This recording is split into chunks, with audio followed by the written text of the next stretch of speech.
Olá, eu sou a professora Ana Luísa e sejam muito bem-vindos à nossa primeira aula da disciplina Instalações Prediais e Materiais de Acabamento. Hoje começaremos pela unidade 1 e o tema é Instalações Prediais. Vamos lá? Eu vou colocar aqui a tela.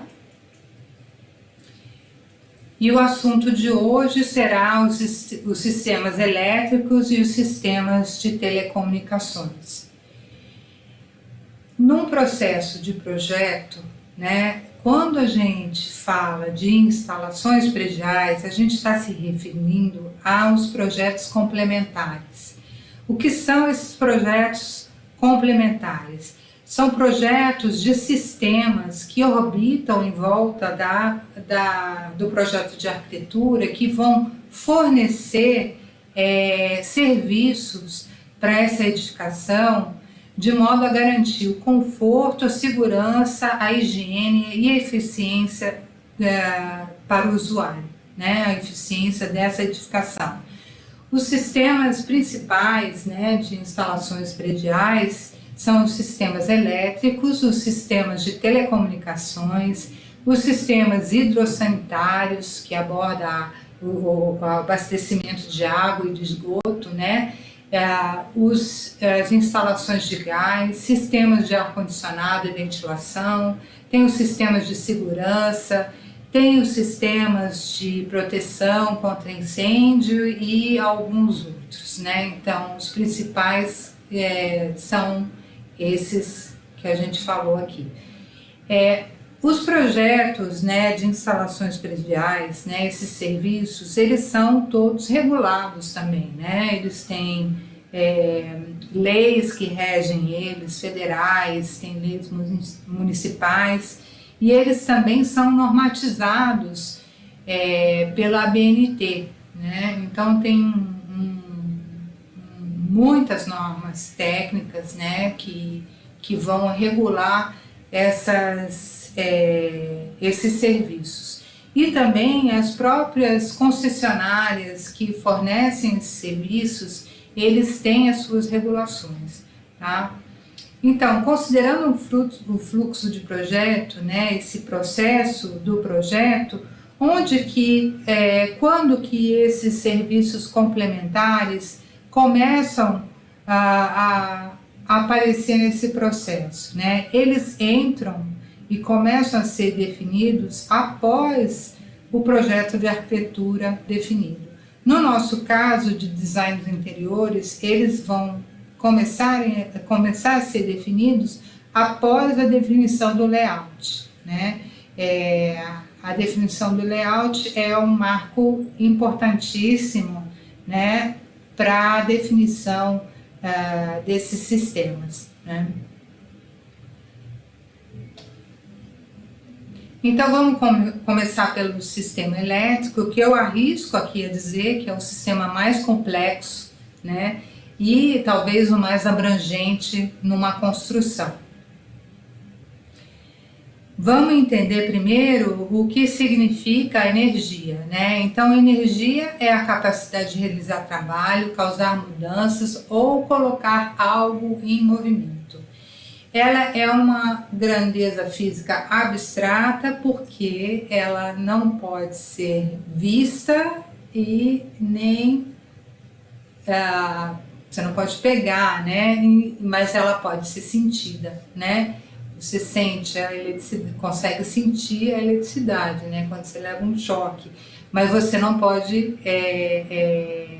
pegar, Ela é abstrata, E ela está relacionada ao movimento e que não pode ser criada. Ela não é criada e ela nem é destruída. A energia é algo que é transformado. Ela sempre parte de uma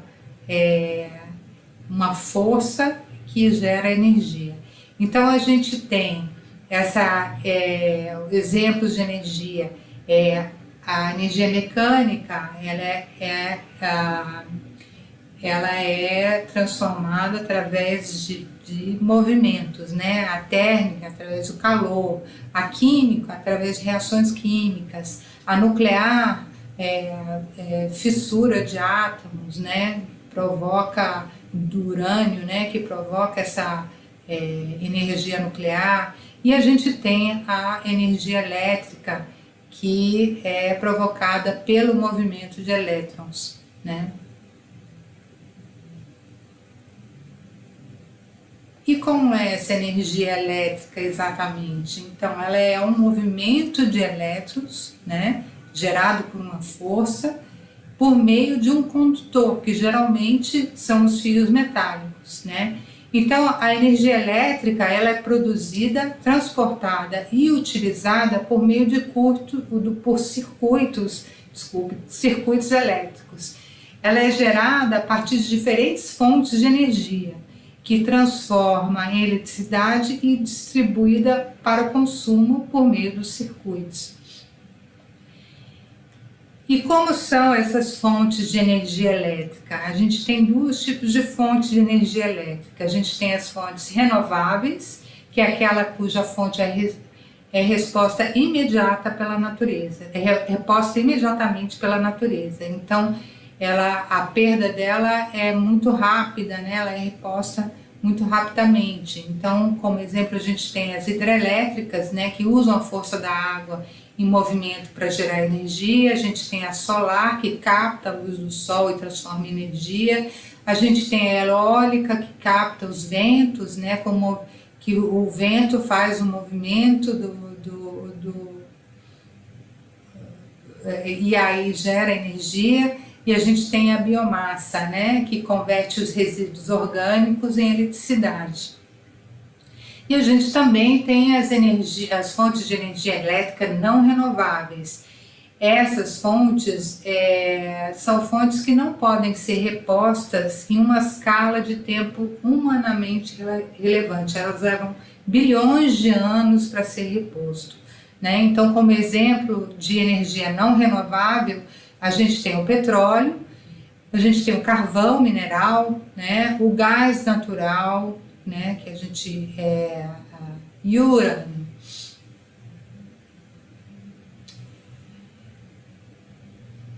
Então, o fornecimento de energia elétrica no Brasil, ele é feito, 85% da energia produzida no Brasil vem de fonte hidrelétrica, né? E como que ele chega na edificação, né? Na edificação, ela sai da hidrelétrica, chega na edificação por um ponto. Toda edificação ela precisa ter um ponto de entrega de energia, né? Então a concessionária se obriga a fornecer essa energia elétrica e responsabiliza-se pela execução de serviços e manutenção da rede pública. E o ponto de entrega deve ser situado no limite da via pública e deve estar livre de obstáculos e não cruzar os terrenos terceiros. Então, cada edificação, cada terreno, ele vai ter um ponto de entrega. Então, a concessionária de energia, de cada local, ela pode fornecer energia elétrica de tensão monofásica, bifásica ou trifásica, de acordo com a necessidade da carga da edificação.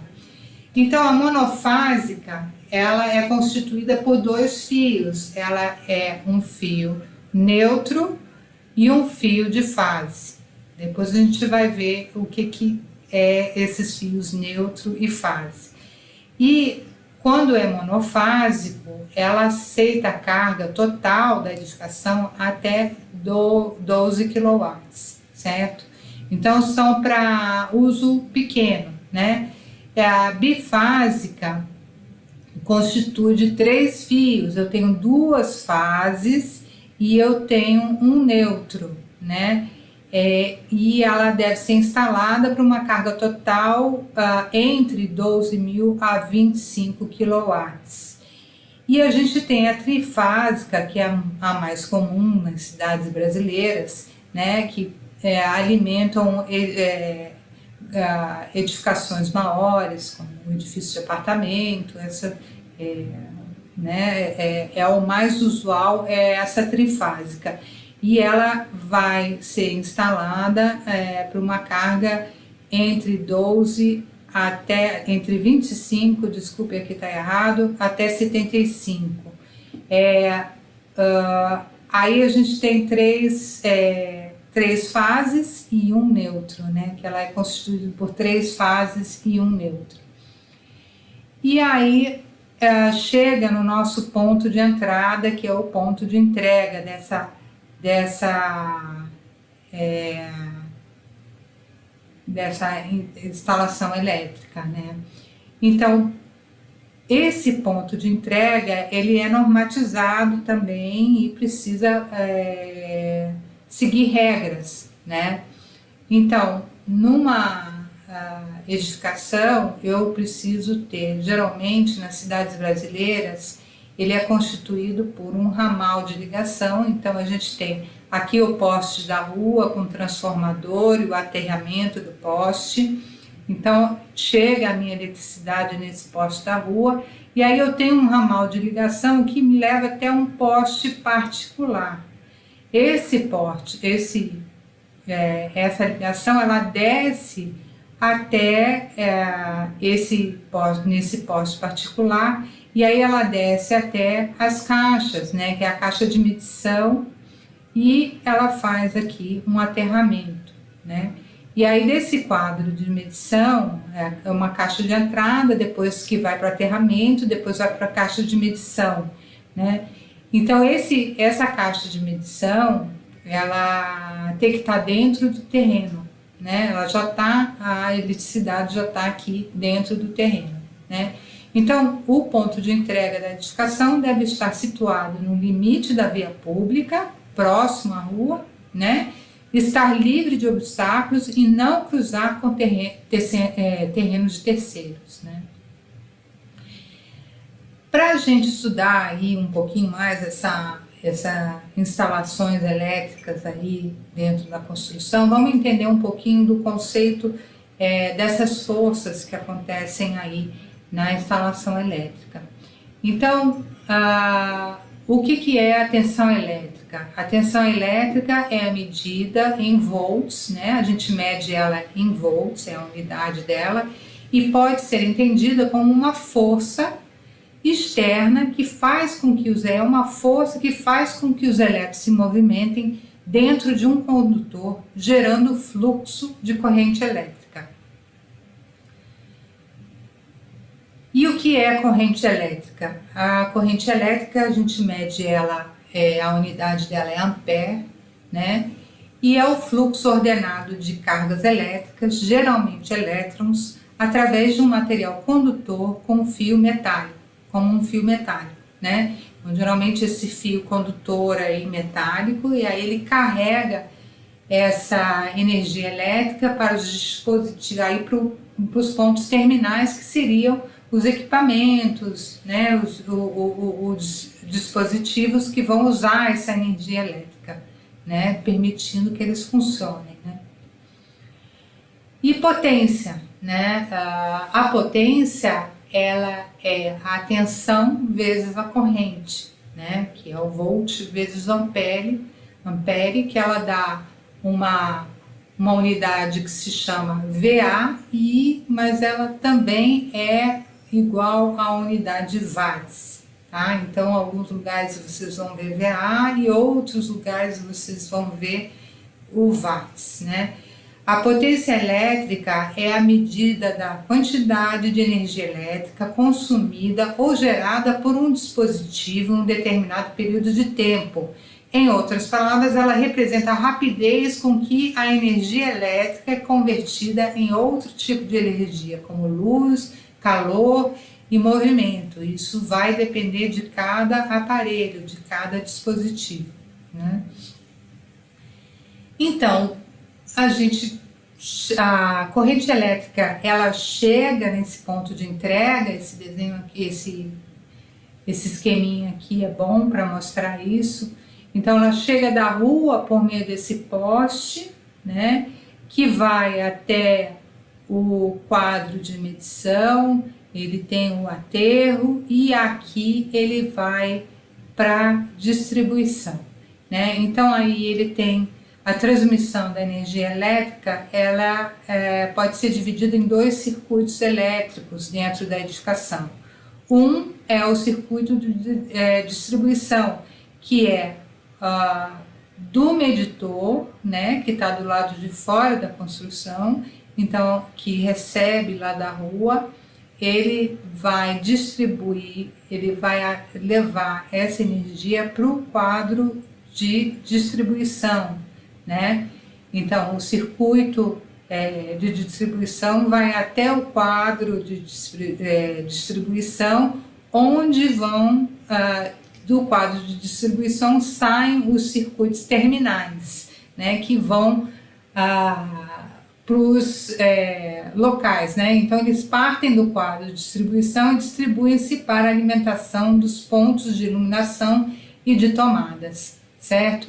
Então aqui o circuito de distribuição chega no quadro de distribuição, que sai os circuitos, os diversos circuitos terminais para alimentar as tomadas e a iluminação.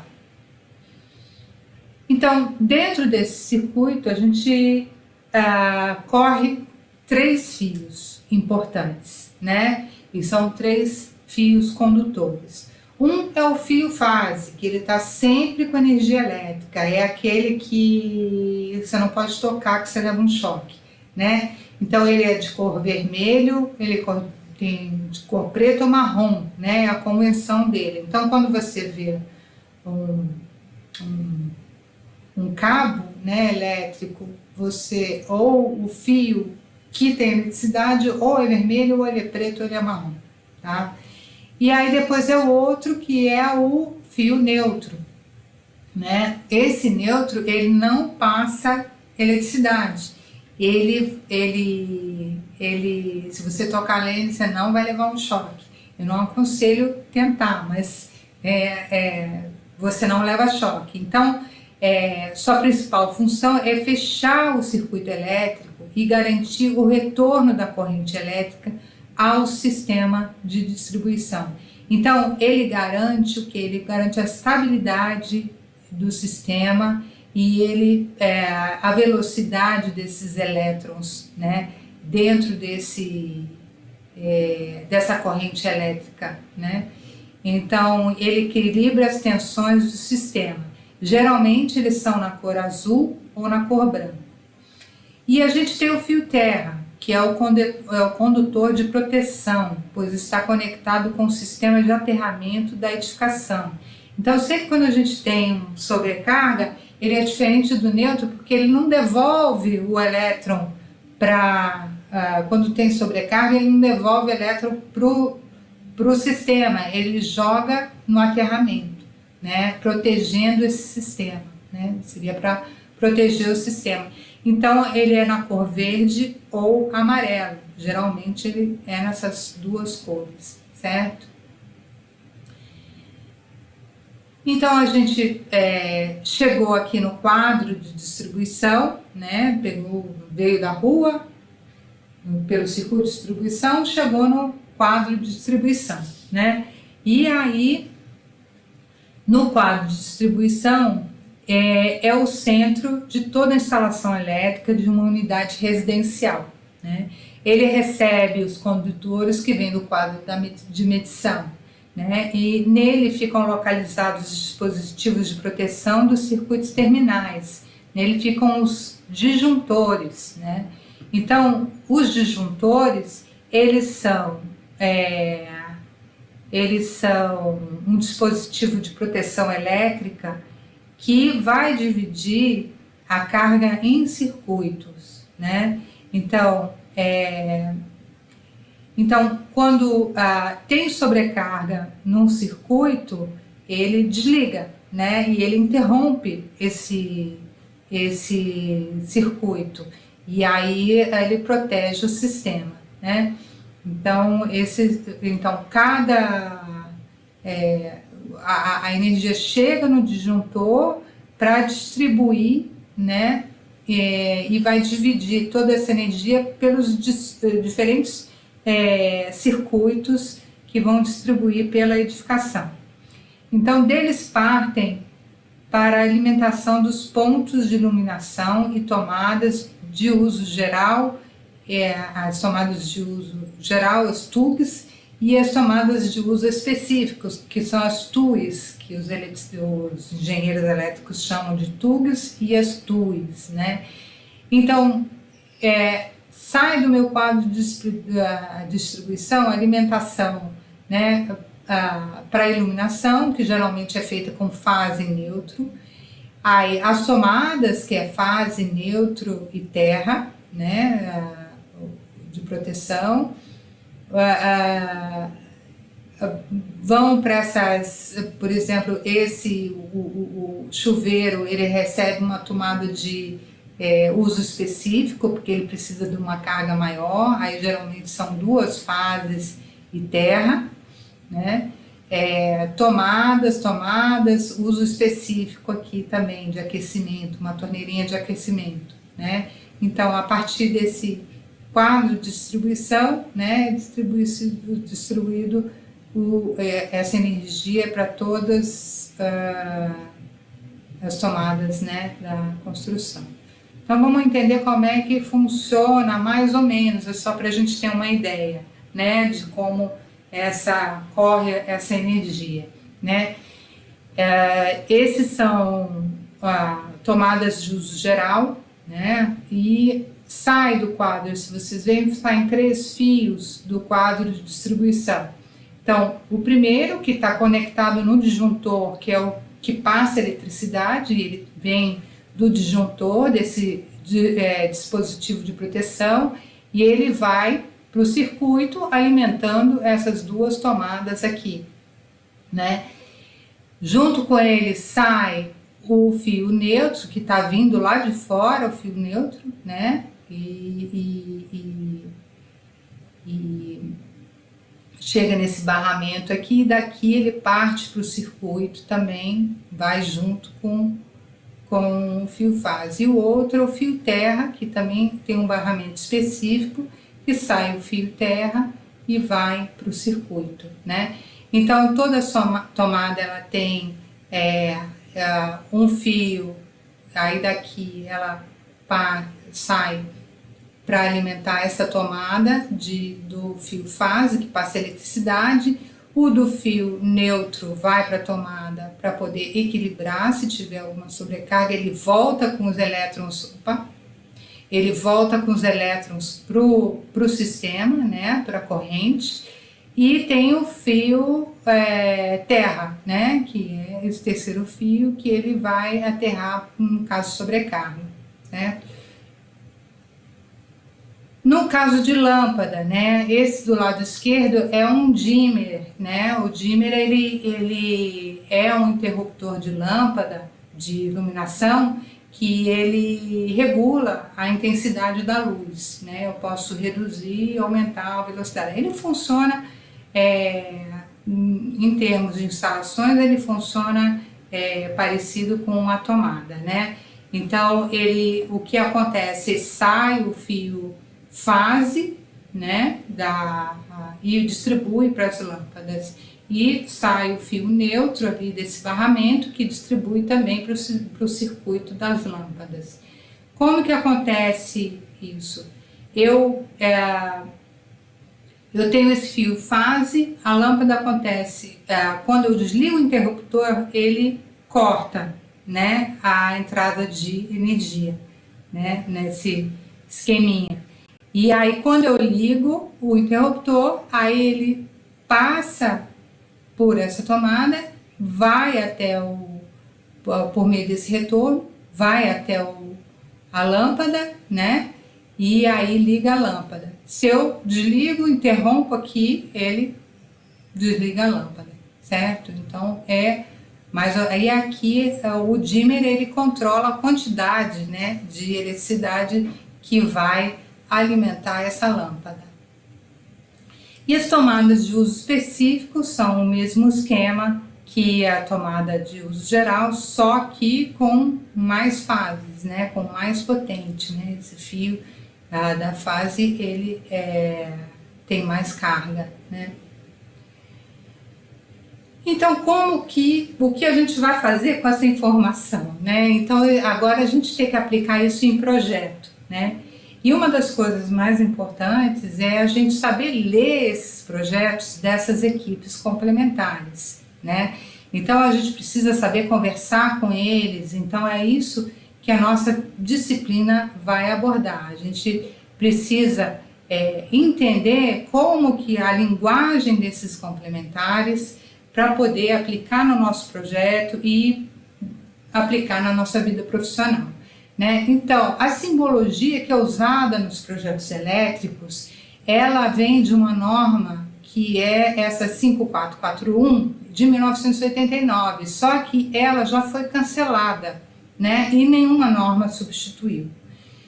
Mas mesmo cancelada, essa nomenclatura, essa simbologia é muito usada ainda hoje em dia, com pequenas variações. Então, tem uma certa liberdade nessa simbologia, mas contanto que vem acompanhado de uma legenda, né? E muito bem detalhada e que seja de fácil compreensão, né? Então, aí está... O designer de interiores, ele deve ter sempre em mente os símbolos mais usados, de modo que possa ler e interpretar os projetos complementares. Então, a legenda deve ser a mais clara possível, né? Sempre acompanhado de uma legenda, né? Esses projetos vêm. E são a linguagem mais usual, né, desses. Então aqui a gente tem, olha, interruptor de lâmpada de uma seção, né? Isso é muito usado. Tem o interruptor de duas seções. O que é um interruptor de duas seções? É quando o interruptor acende duas lâmpadas, né? Eu tenho um embaixo e um em cima. E aqui o de 3 seções, onde o interruptor acende 3 lâmpadas, certo? Então aqui também a gente tem as tomadas, né? Isso é muito comum, esses símbolos aqui de tomadas. Então eu tenho a tomada baixa, que está a 30 centímetros do piso acabado. Eu tenho a tomada média, né? Que ela está a meia altura, ele está a 1,30 m do piso acabado. Geralmente é essa altura, que são as tomadas, né, para cozinha, secador de cabelo. E tenho as tomadas altas, que estão a 2 metros de altura, que geralmente são de uso específico, ou para um ar-condicionado, ou para um chuveiro, né? E essas tomadas com esse quadradinho em volta é para representar a tomada no piso, quando a tomada é de piso, certo? Então é bom a gente conhecer essa simbologia.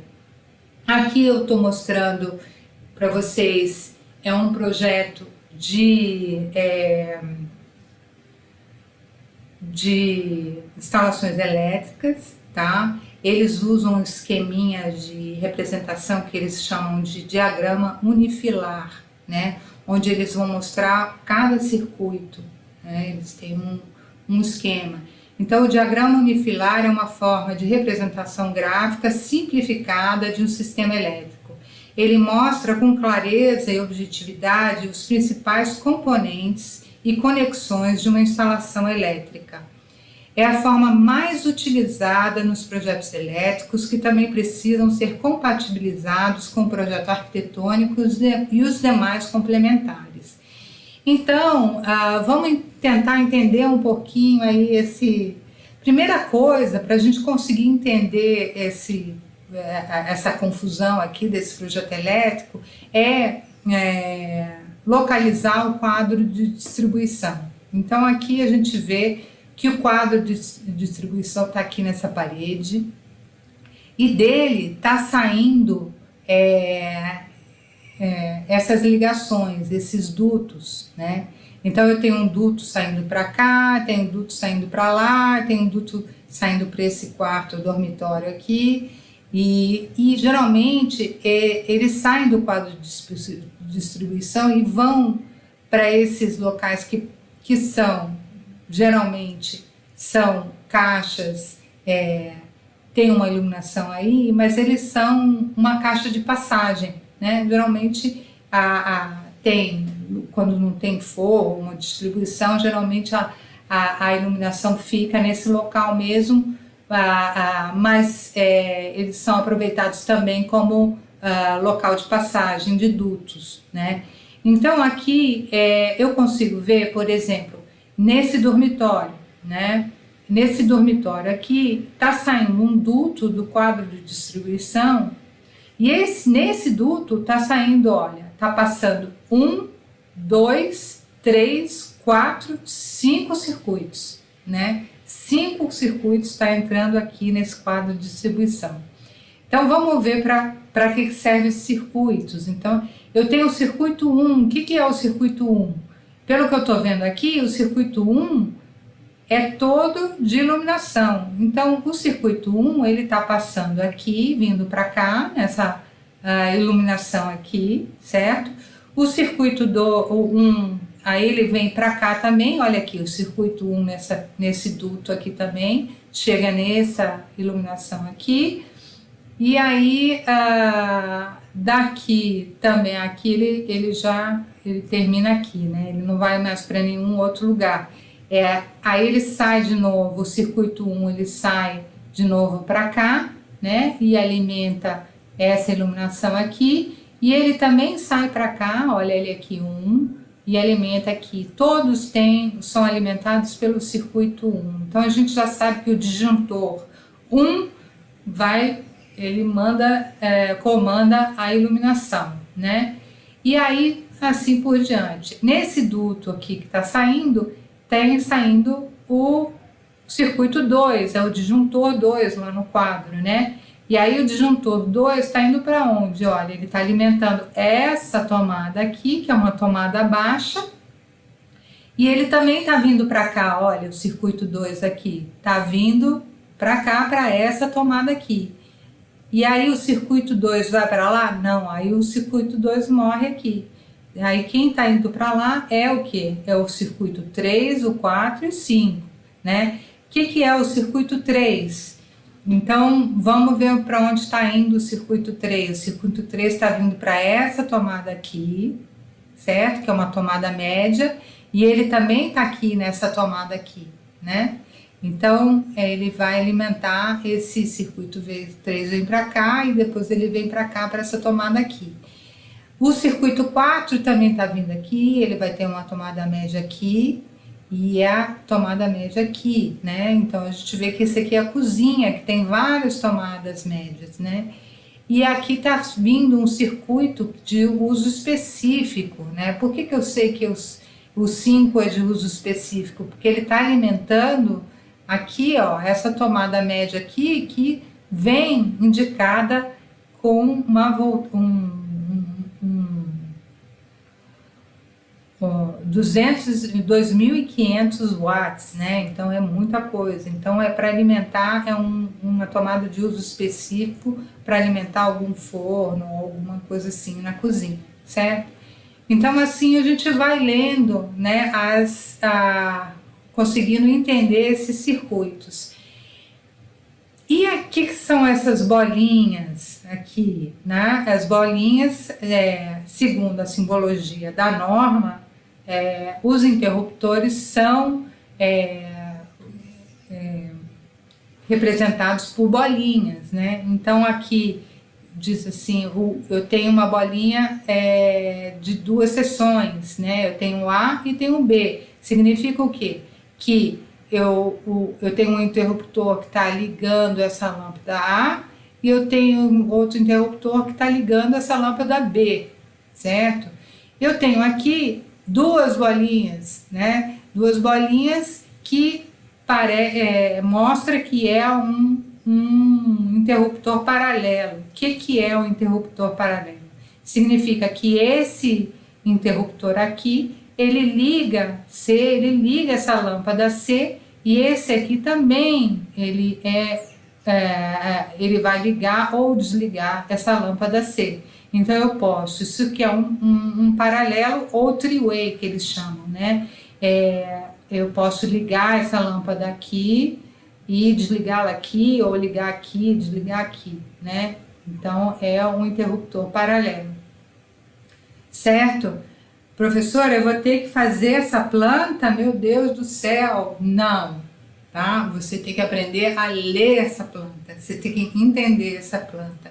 O que você vai fazer, o projeto que o designer é responsável por fazer é localizar essas tomadas, esses pontos, esses interruptores e essa iluminação no projeto, né? Então, o engenheiro eletricista, esse complementar de instalações elétricas, ele precisa do seu projeto, ele precisa das suas definições para que ele possa montar a planta dele, para ele que possa calcular as cargas da edificação, a bitola dos fios que ele vai usar, o quadro de luz, quantos circuitos ele vai usar nessa edificação.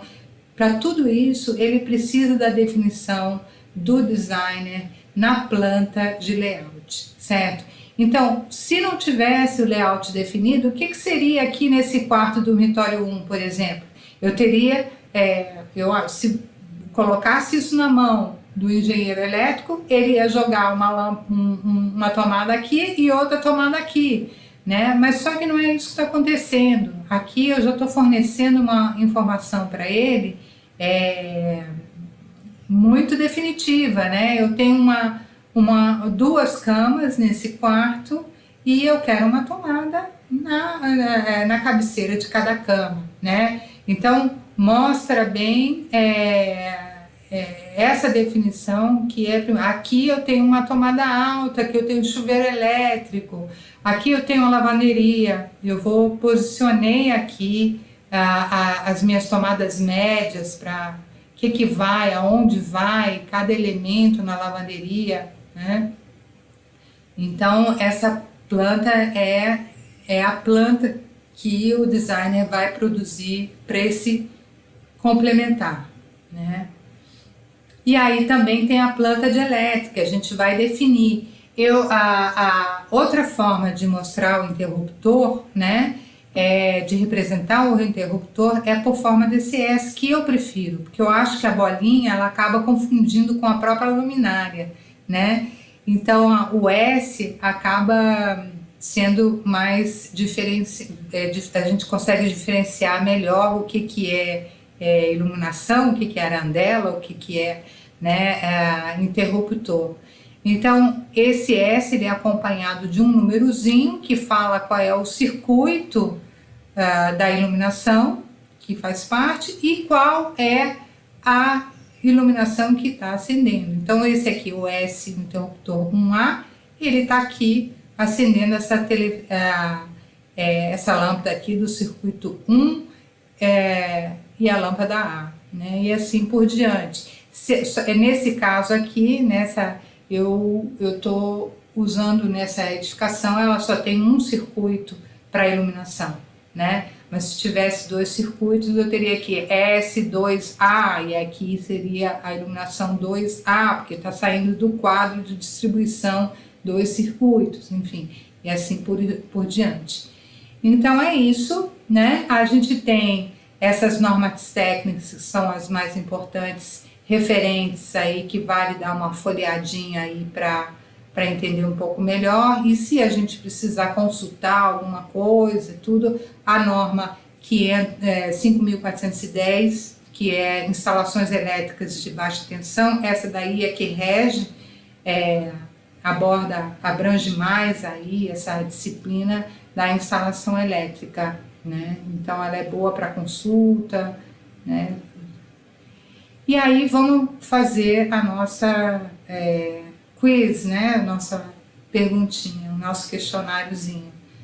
Eu vou colocar aqui.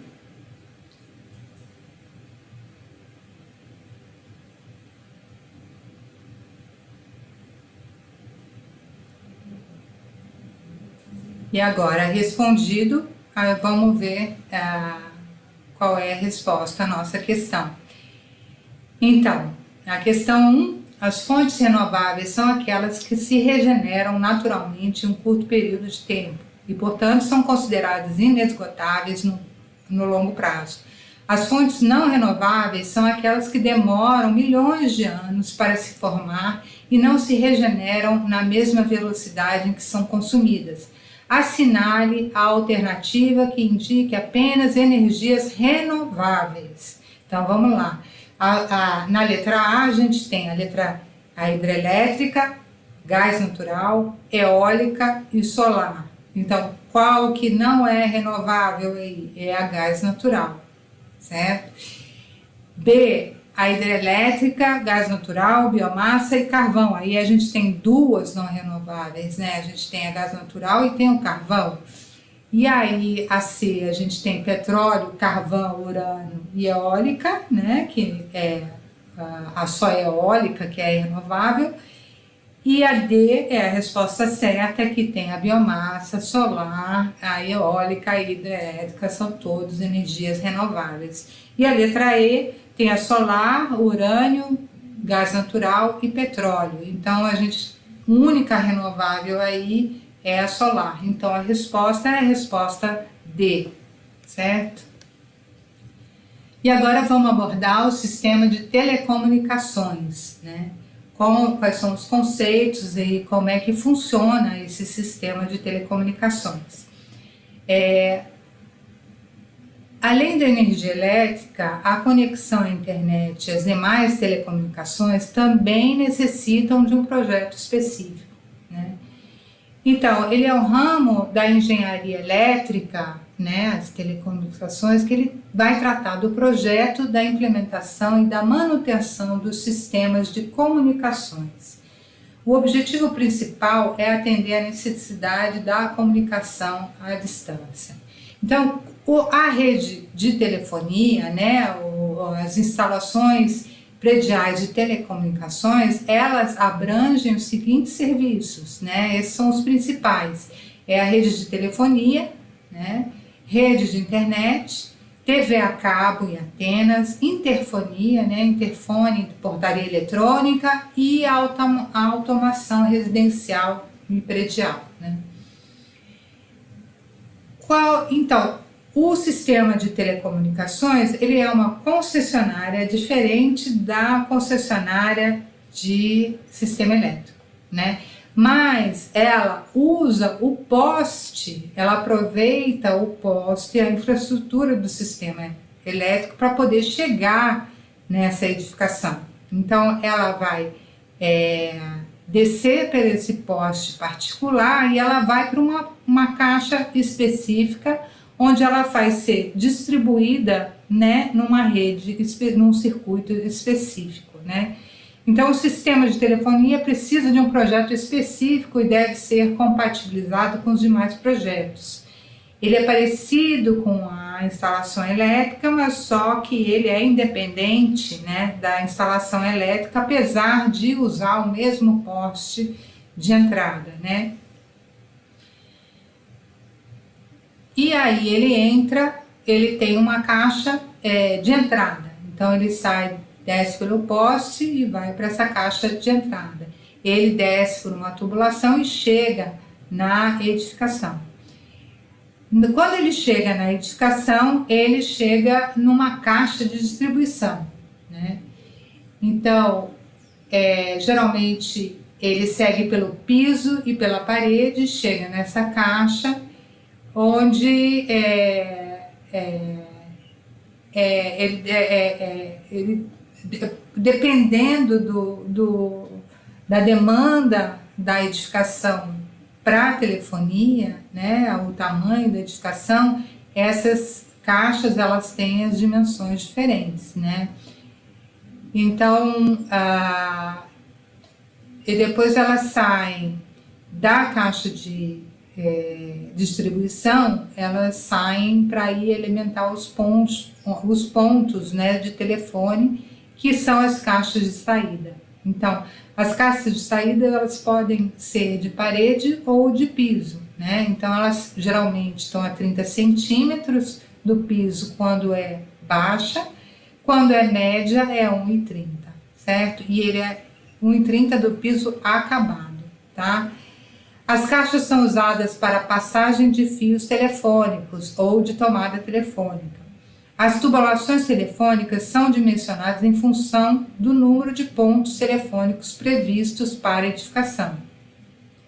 O número de caixas de saída previsto para uma determinada parte de um edifício deve corresponder aos números de pontos telefônicos, mais as extensões necessárias para vencer a distância até o quadro de distribuição. Então, geralmente tem um quadro de distribuição e daí segue para os pontos de saída, onde vai estar os pontos de tomada, certo?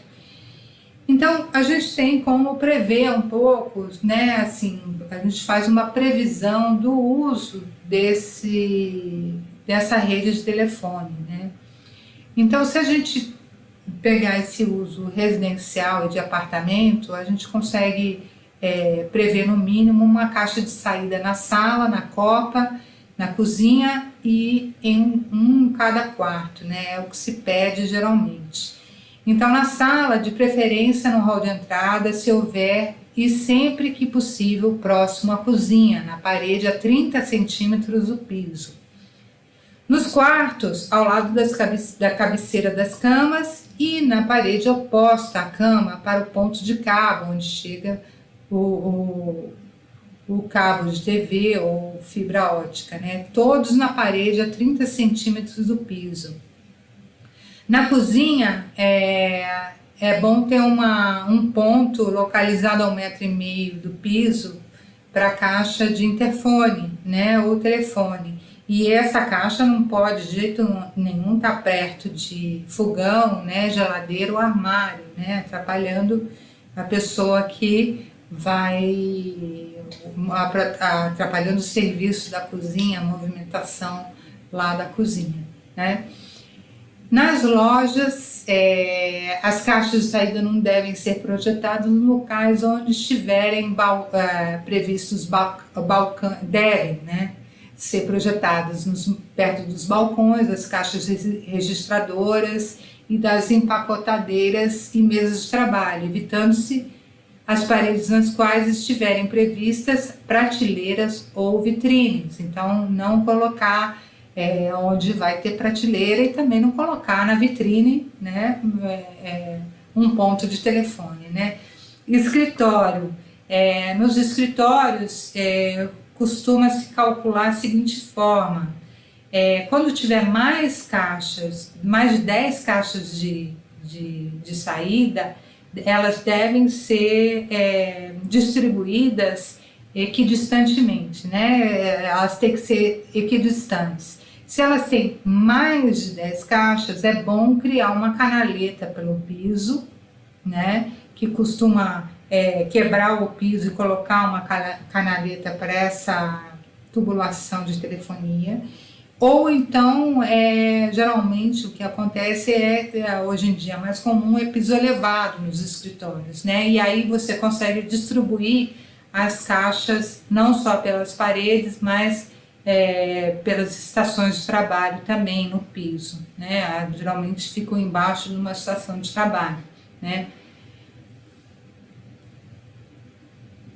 E aí a simbologia que rege o projeto de telefonia é a mesma da elétrica, é a NBR 5441 que foi cancelada, mas ainda é usual a simbologia que ela fornece, né? Então, a gente pode ver aqui que a principal informação aqui que a gente tem são as caixas de saída, né?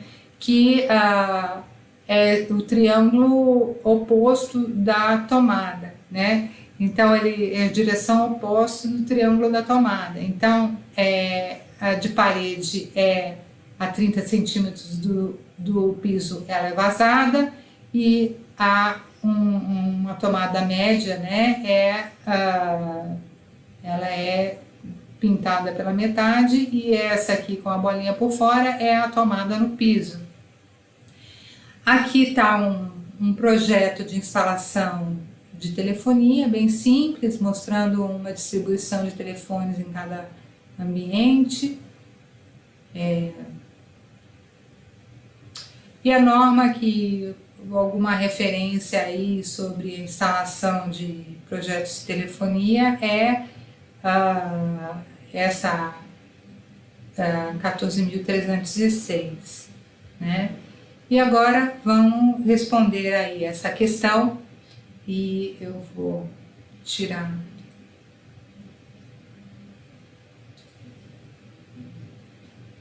para vocês responderem.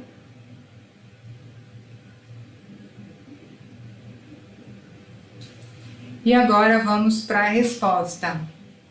Então, os sistemas de telecomunicação são infraestruturas e tecnologias que possibilitam a transmissão e recepção de informações, voz, dados, imagens e vídeos a longas distâncias.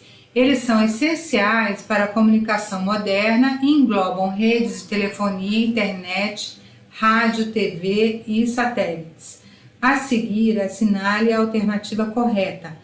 Na previsão da distribuição de caixas de saída num projeto de telefonia, podemos afirmar que a previsão ideal para a localização de uma caixa de saída para interfone é próxima ao fogão para proporcionar maior praticidade durante as atividades na cozinha? Não, pelo contrário, né? Atrapalha. Na cozinha são necessárias apenas caixas de saída posicionadas a 30 centímetros de altura em relação ao piso acabado. Não, né? É até impossível colocar, quase, né, impossível, a maioria das vezes, porque tem armário, tem balcão, tem geladeira, né? Botar uma tomada a 30 centímetros de altura numa cozinha. O que é necessário é aquela de 1,5 m de altura, que é para o interfone e o telefone, né? C. No quarto, a instalação de uma caixa de saída na parede oposta à cabeceira da cama, sempre que possível, é ideal para a previsão da conexão de TV a cabo ou fibra ótica. Sim, é essa, está correto. D. Em áreas com previsão de mais de 10 caixas de saída, essas devem ser distribuídas de forma aleatória e posicionadas a 1,30 do piso? Não, acima de 10 caixas de saída é necessário aí prever a distribuição pelo piso, né? E em lojas é fundamental prever a instalação de uma caixa de saída na área da vitrine? Não, né? Senão atrapalha a vitrine. Então a resposta certa aí é C. Então com isso a gente finaliza a aula de hoje e espero vocês na próxima aula. Então algumas bibliografias que para vocês se aprofundarem, né, estudarem mais, e até a próxima.